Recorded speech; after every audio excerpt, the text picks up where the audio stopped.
എല്ലാവരും സാധാരണ ഭയങ്കര ഡള്ളായിട്ടിരിക്കുന്നു. ആ മഹാറാണിയിലാണ്. അതെ, ഇവിടുത്തെ ഔട്ട്ഫിറ്റാണ്. Such a pretty sari. ഭയങ്കര ലൈറ്റ് വെയിറ്റ് ആയിട്ടുള്ള, ഭയങ്കര സുഖമാണ് കൊടുക്കാനൊക്കെ, ഭയങ്കര സുഖമാണ്. എൻ്റെ പേരാണോ? ഇതൊരു നെറ്റ് സാരിയാണ്. ഇപ്പം ഈവനിങ് ഫംഗ്ഷനും അല്ലെങ്കിൽ പറയുന്ന പോലെ എന്തെങ്കിലും പാർട്ടി വെയർ ആയിട്ടൊക്കെ വെയർ ചെയ്യാൻ പറ്റുന്ന ഒരു സാരിയാണ്. ചേട്ടന് മാത്രം ഒരു ചോദ്യം, അടിപൊളി കേട്ടോ, ഇങ്ങനെ വേണം.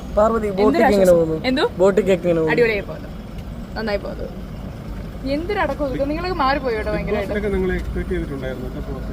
ആണോ? ചുമ്മാ ഇപ്പഴല്ലേ ആലോചിച്ച പോലും. ഇല്ല ഇല്ല, എന്തായാലും പോത്തില്ല. എനിക്കൊന്നും അത്രയും ടോക്സിറ്റി എനിക്ക് ഹാൻഡിൽ ചെയ്യാൻ പറ്റില്ല. It's not like toxicity. പക്ഷെ ഈ പറയുന്ന പോലെ അവിടെ ചെല്ലുമ്പോൾ ഉണ്ടാവുന്ന അത്രയും സഫോക്കേഷൻ ഉണ്ടല്ലോ, അതൊന്നും എനിക്ക് അത്രയും ഹോൾഡ് ചെയ്യാൻ പറ്റത്തില്ല. എനിക്കിങ്ങനെ കുറച്ച് ചില്ലായിട്ട് നടക്കണം, കുറച്ച് കാമായി.